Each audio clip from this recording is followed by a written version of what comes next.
할렐루야! 하나님의 크신 사랑이 이 새벽에 우리 가운데 가득한 줄 믿습니다. 오늘 우리는 레위기 14장 1절로 9절의 본문을 통하여 다시 처음으로 라는 제목으로 하나님의 말씀을 함께 나누도록 하겠습니다.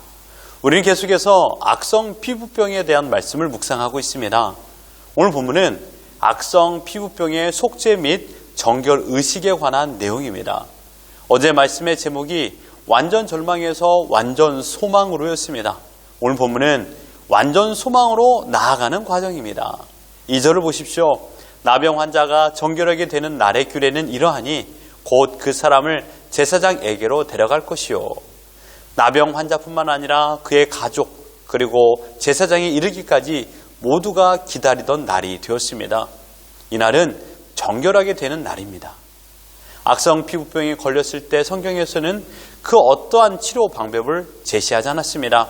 제사장은 의사로서의 역할을 감당한 것이 아니고 상황 평가자로서의 역할을 감당했습니다. 악성 피부병에 걸린 사람의 치료 방법은 오로지 격리뿐이 없었습니다. 그러니 2절에 정결하게 되는 날이라는 말은 하나님께서 회복의 은혜를 베풀어 주시는 날이라는 것입니다. 왜냐하면 하나님께서 피부병에 걸린 사람을 불쌍히 여기사 긍휼을 베풀어 주심으로 모든 병의 근원이 나음을 받았기 때문입니다. 정결하게 되는 날은 그러므로 새롭게 시작하는 날이 되는 것입니다. 정결하게 되는 날에 제일 먼저 해야 될 일은 제사장에게 자신의 몸을 보여야 됩니다. 이로써 정결 의식의 절차가 시작되었습니다. 그리고 제사장은 처음 악성 피부병에 걸린 것을 선포한 것과 마찬가지로 이 사람이 악성 피부병에서 치료된 것을, 회복된 것을 확인하는 과정을 행하게 됩니다.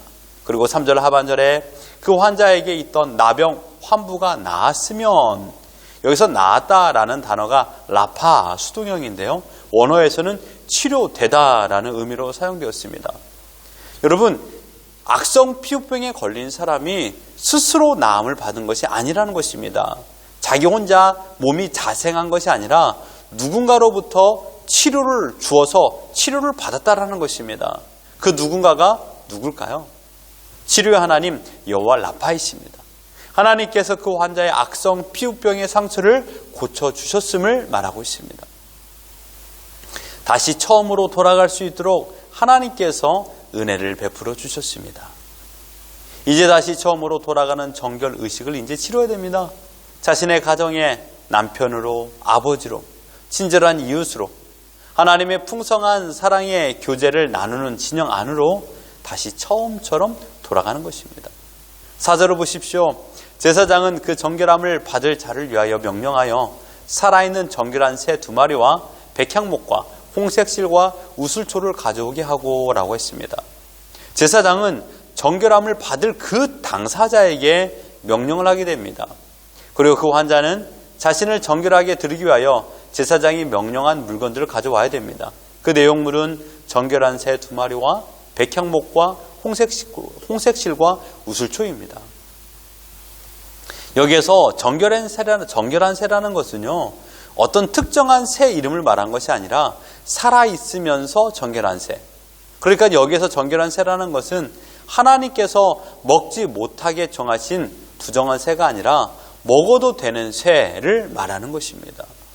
하나님께서 새를 제물로 바치라는 것은 여러분 커다란 배려입니다. 얼마의 시간인지는 알 수 없지만 악성 피부병에 걸린 사람은요, 진 밖에서 생활하였습니다. 이런 사람이 어떻게 소나 양이나 염소를 제물로 드릴 수 있는 형편이 되겠습니까? 아직 제사장 외에 다른 누구도 만날 수 없는 상황입니다. 그러니 악성 피부병에 걸린 사람이 직접 잡을 수 있는 날짐승은 새가 가장 적격이었습니다. 하나님께서는 가장 손쉽게 구할 수 있는 새 2마리를 가져오라고 명하신 것입니다. 새 2마리를 드리는 예식 방법이 5절과 6절에 소개되고 있습니다. 제사장은 또 명령하여 그 새 하나는 흐르는 물 위에 질그릇 안에서 잡게 하고 다른 새는 산채로 가져다가 백향목과 홍색실과 우슬초와 함께 가져다가 흐르는 물 위에서 잡은 새 피를 찍어라고 말했습니다. 그러니까요, 정리해보면 한 마리는 죽입니다. 살아있는 한 마리는요, 그 죽인 새의 피를 적시우게 되는 것입니다. 그리고 7절에 보면 나병에서 정결함을 받을 자에게 7번 뿌려 정하다 하고 그 살아있는 새는 들에 놓을지며 라고 말했습니다. 살아있는 새는 끝내 살아서 들녘에 날아가게 되었습니다. 질그릇 안에서 잡게 한 이유는 무엇입니까? 바로 피를 그 용기에 담기 위한 것입니다. 그런데 왜 흐르는 물 위에서 잡아야 될까요? 이것은 흐르는 물이라는 단어에 흐르다라는 뜻이 살아있다라는 의미로 하이라는 히브리어를 사용했습니다. 이 말의 의미는 그러므로 생수라고 표현하고 있는 것입니다. 따라서 이 물은 죽음과 반대되는 생명을 공급하는 힘을 상징하는 것입니다. 여기에서 죽은 새는요, 악성 피부병에 걸린 사람을 상징하며 이 새의 죽음은 하나님의 긍휼이 임하지 않을 경우 그 환자가 당할 수밖에 없었던 죽음을 상징합니다. 또한 생명이 피에 있기 때문에 이 새가 흘린 피는 악성 피부병에 걸린 사람에게 주어질 새로운 생수, 곧 생명을 상징하고 있습니다. 또한 다른 살아있는 새를 질그릇 안에 고인 피에 담갔다가 그 새 묻은 피를 환자에게 7번 뿌려야 했습니다. 이스라엘 백성에게 숫자 7은 완전함을 상징하므로 7번이나 반복하여 피를 뿌린다는 것은 피의 효력이 완전히 환자에게 발생함을 상징하는 것입니다.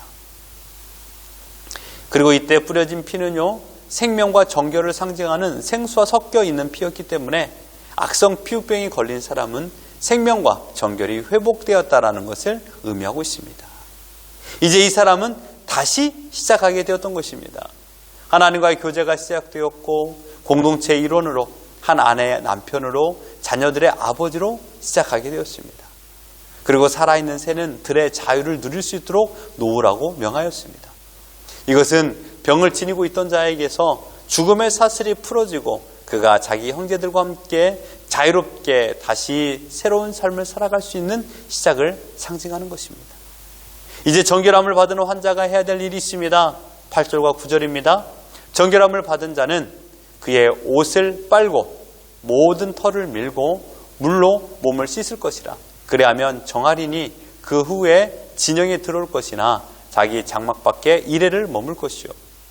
7째 날에 그의 모든 털을 밀되 머리털과 수염과 눈썹을 다 밀고 그의 옷을 빨고 물에 씻을 것이라. 그리하면 정하리라. 최종적으로 정함을 받기 위해 해야 될 3가지가 있습니다. 옷을 빨고요, 모든 털을 밀고요, 물로 씻는 것입니다. 특별히 몸의 털을 미는 이유는 몸에서 부정함을 완전히 제거하는 것을 상징합니다. 그리고 마지막 7일 동안 온전한 마음으로 하나님과의 깊은 교제를 하며 언약의 백성으로 이스라엘 공동체로 다시 돌아오기를 소망하며 기다립니다. 그리고 마지막으로 7일째가 되는 날에 또 한 번 모든 털을 밀고요, 옷을 빨고 물로 몸을 씻게 되므로 이제 악성 피부병에 걸린 사람은 정한 사람이 되는 것입니다. 이것이 오늘 본문의 전반적인 내용입니다. 우린 여기에서 한 가지를 묵상할 때 악성 피부병 환자를 위하여 죽은 새에 대하여 묵상하길 바랍니다. 이 새가 의미하는 바는 무엇일까요? 이 새의 죽음은 예수 그리스도의 죽음을 예표합니다. 예수 그리스도께서 죄악으로 부정해진 우리에게 다시 시작할 수 있는 정결한 생명을 허락하기 위하여 십자가에서 고귀한 자신의 물과 피를 흘리신 것입니다. 이 새의 죽음으로 말미암아 악성 피부병에 걸린 사람은 자유를 누리게 되었습니다. 인간은 죄로 말미암아 악성 피부병에 걸려 사망의 족쇄에 묶여 살았습니다. 무슨 말입니까? 죽는 날만 기다리며 사는 것입니다. 사탄은 이 죽음을 무기로 사람들을 두렵게 만들었습니다. 진정한 자유를 누릴 수 있도록 하나님께서 창조하셨으나 죄로 말미암아 인간은 자유를 누리지 못하게 되었습니다. 하지만 예수 그리스도께서 이 땅에 오시고 십자가에 죽으시고 부활하심으로 말미암아 사망 권세를 깨뜨리셨습니다. 죽음은 결코 우리를 더 이상 두렵게 만들지 못합니다. 바울은 로마서 8장에서 사망도 우리를 하나님의 사랑에서 끊을 수 없다라고 고백했습니다. 이제 우리는 진정한 자유를 누리게 된 것입니다. 하나님의 자녀로 새로운 삶을 다시 시작할 수 있게 되었습니다. 기억하십시오. 우리 스스로는 내 자신의 부정한 죄악을 해결할 수가 없습니다. 온 몸이 하얗게 변해버린 문둥병처럼 하나님을 떠난 우리의 내면은 부정과 더러움에 오염되었습니다. 그래서 나의 몸은 서서히 무너져 내리고 있는 것입니다. 이 더러움을 씻을 수 있는 유일한 방법은 우리 구주 예수 그리스도의 보혈뿐이 없습니다. 2000년 전에 나를 위하여 죽으신 주님의 보혈로 말미암아 우리는 새로운 삶을 다시 시작할 수 있게 되었습니다. 이제 어제 여러분들이 하나님과 동행하며 사셨습니까? 아니면 세상과 벗하며 나의 만족만을 추구하며 사셨습니까? 아니면 나의 마음의 불편과 원망으로 인하여서 혼자 고립된 인생을 사셨습니까? 나를 위하여 죽으신 주님을 묵상하십시오. 나의 잘못과 실수와 지난날의 후회될 일들을 묵상하지 말고 나를 위하여 죽으신 주님, 나를 위하여 생명을 내어 바친 주님을 묵상하십시오. 그분의 은혜로 말미암아 오늘 새로운 태양을 마주하게 된 것입니다. 만약 그 주님을 묵상하지 않고 주님의 은혜를 생각하지 않는다라면 오늘 떠오르는 태양조차도 우리에게 원망과 저주의 대상만 될 뿐입니다. 사랑하는 성도 여러분, 다시 시작하십시오. 어제의 원망과 불평과 죄악 속에서 오늘을 시작하지 마시고 나를 살려주신 하나님의 은혜를 생각하며 나를 다시 살게 해주신 하나님의 놀라운 은혜를 찬양하며 38년 된 병자에게 주님께서 다시는 죄를 범하지 말라라고 말하는 것을 기억하며 오늘 우리가 죄를 멀리하고 오직 하나님과 가까이하며 다시 은혜로 시작하는 복된 삶을 살아가는 우리 모두가 되기를 예수 그리스도 이름으로 축원합니다.